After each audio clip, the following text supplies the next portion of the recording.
Alors, peux-tu nous parler de Nemesis? Donc la formation, depuis quelle année, les différents line-up, comment ça s'est créé? Ouais, il y a eu pas mal de phases différentes, effectivement, pas mal de membres qui ont défilé. Mais genre, en fait, en général, quand on pose cette question-là, je pars de 2006, parce que vraiment avant, bon ben voilà, tu répètes, t'as rien de construit, tu montes des trucs, ça sert pas à grand-chose. À partir de 2006, on a vraiment une formule en fait qui commençait à être présentable, on va dire. On était donc un groupe à l'époque d'électro, métal. On n'était que 3 sur scène, avec une danseuse qui faisait des performances.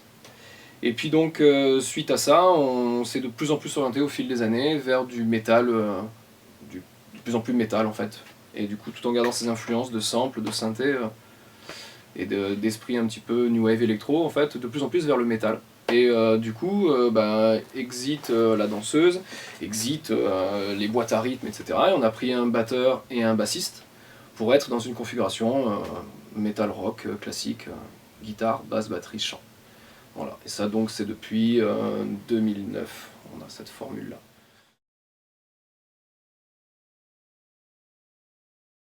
Oui, bah initialement c'est mon projet, c'est vraiment c'est mon bébé comme on dit.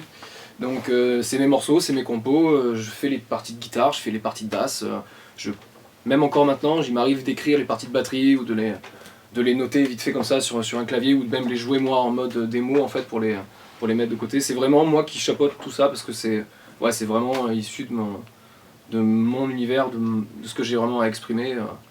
Les autres viennent rajouter leur touche et surtout voilà, on est ensemble pour les concerts. Mais c'est principalement mon projet personnel. Ouais.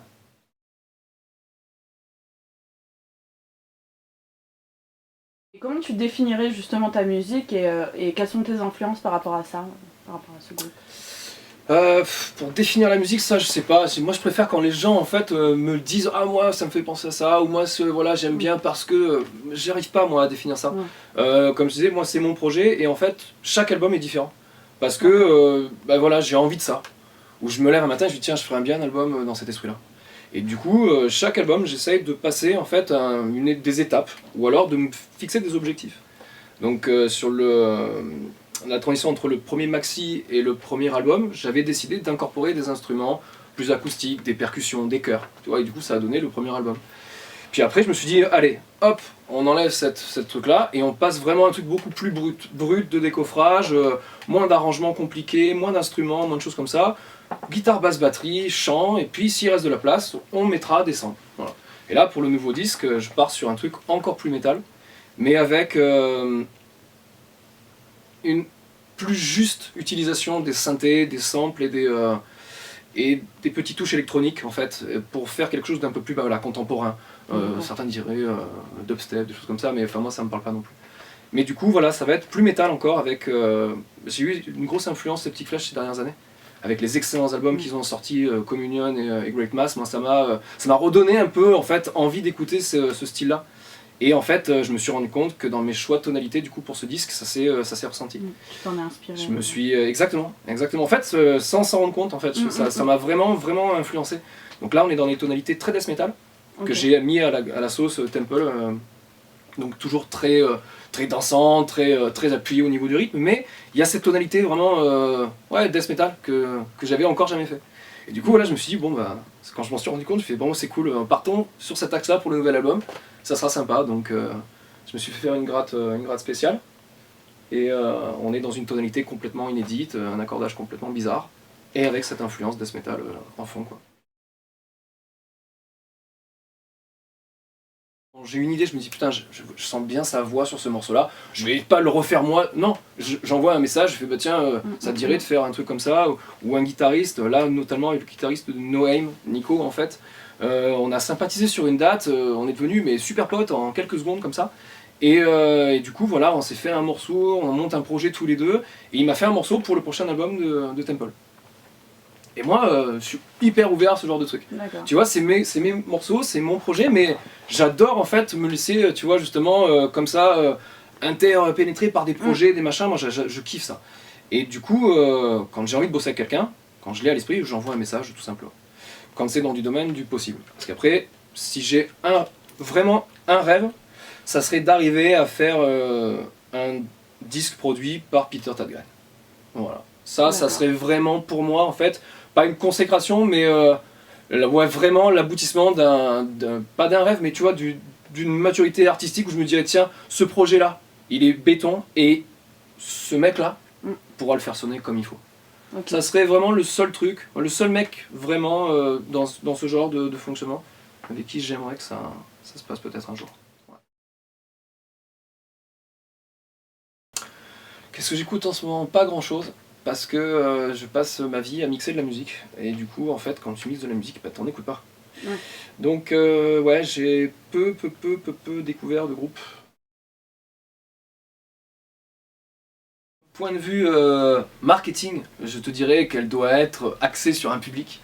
D'un point de vue ingé son, je te dirais qu'elle doit être bien arrangée pour sonner comme il faut. Et d'un point de vue artistique, je te dirais qu'elle doit juste être franche.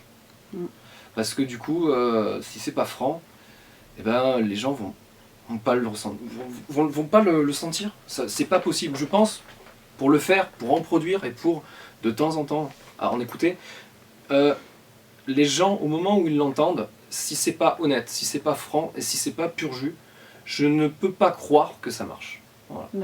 Dans le créneau dans lequel nous sommes, parce que c'est quand même un milieu avec des gens qui écoutent de la musique parce qu'ils l'ont choisi. C'est pas énergie, tu n'es pas martelé toute la journée par les frérots de la Vega ou par un truc comme ça où tu es obligé de l'aimer puisque tu ne connais plus que ça tellement tu l'as entendu dans ta journée. Là, dans notre milieu, les gens choisissent ce qu'ils écoutent et si ça les touche pas, bah ils t'écoutent pas. Enfin, moi en tout cas, j'aime à le penser, j'aime à le croire. Ouais. Donc en fait, la musique doit être honnête, doit être franche, doit être pur jus. 100% des tripes quoi.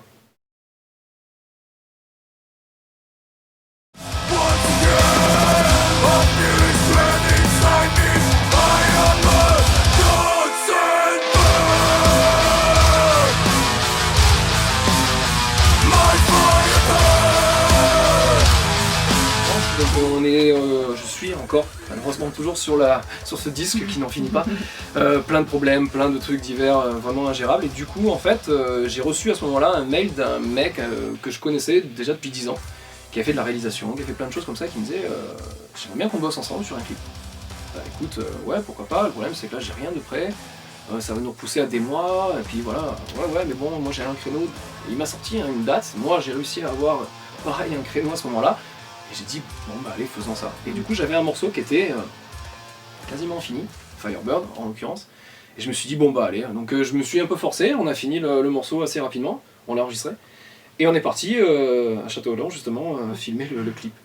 Et donc Xel, qui est donc pareil, en fait, ça fait partie de toutes ces filles, tous ces modèles en fait, que j'ai dans mes contacts, avec qui souvent on parle, on discute justement de plein de trucs comme ça, de projets artistiques, elles se disaient ah ça serait bien qu'on bosse ensemble, ah j'ai vu ton live là, moi j'aimerais bien faire un truc comme ça dessus. Et en fait des fois on a la chance, voilà, ça peut se faire. Elle était dispo à ce moment-là, et j'ai dit bah voilà, tu colles, ça va avec l'esprit, le truc, j'avais envie de quelqu'un voilà, avec des cheveux rouges vers cette espèce de contraste noir, blanc, rouge, je me suis dit ça pourrait être cool. Et bah voilà, Xel était dispo, on se l'est fait, et c'était top quoi, ça s'est super bien passé, on a fait ça en 2 jours. On a tout filmé en 2 jours. Donc je vais être très clair, comme la dernière fois, je n'en sais rien du tout. Voilà, non en fait c'est un gros problème, je m'en sors pas en fait. Voilà, ouais. Là on est dans mon studio, en fait voilà, là j'ai beaucoup de projets, beaucoup de deadlines, beaucoup de boulot à terminer. J'ai beaucoup de régie à gérer dans la salle de spectacle dans laquelle je suis régisseur son. Et du coup en fait j'ai beaucoup de mal à trouver du temps pour me faire mon disque en fait, le cordonnier le plus mal chaussé, encore une fois c'est pour les autres ça s'avère, ouais. Donc voilà, puis j'ai du mal à dire non, c'est vrai que tu vois, dès qu'on me propose un truc, ouais ok bah voilà tiens là, tel mois je suis dispo, et du coup ça ne cesse de repousser. Donc bon, les compos sont faites, les arrangements sont à 90% faits, et on a même donc le morceau de Nico qui est fait aussi en fait, tu vois. Donc il faut juste que je pose ma voix et que je mixe les morceaux. Voilà. Mais bon, ça va prendre beaucoup de temps et on va changer de label aussi pour la sortie de ce disque-là. Donc du coup, voilà, moi j'aimerais faire une release party pour septembre. Okay. Avec vraiment présentation de ce disque-là, une belle soirée sympa entre nous, entre potes et avec les gens qui seront motivés pour venir. Et du coup, voilà, j'espère pour septembre. Ok. Voilà. T'étais où lorsque t'as appris la mort de Lémi? Et est-ce que ça t'a fait quelque chose? Oui, je vais arrêter la musique. Non, ça m'a rien fait du tout. En Non, fait, ouais. j'avoue en fait que paradoxalement, non, moi Lémi n'a pas été une influence pour moi en fait. Donc c'est toujours, ça fait toujours bizarre parce que c'est une pierre angulaire de ce milieu-là. Il a vraiment fait des choses incroyables, enfin en s'en battant les couilles d'ailleurs, parce que c'était le premier à dire qu'il s'en foutait de son public, de s'en foutait de la scène. Lui il faisait son truc, et ça c'est respectable d'ailleurs, faire son truc, peu importe les raisons et peu importe si ça marche ou pas. Mais non, ça, je ne me rappelle même plus où j'étais, mais ça ne m'a pas changé ma vie, non. Non, Ok. désolé. Très bien.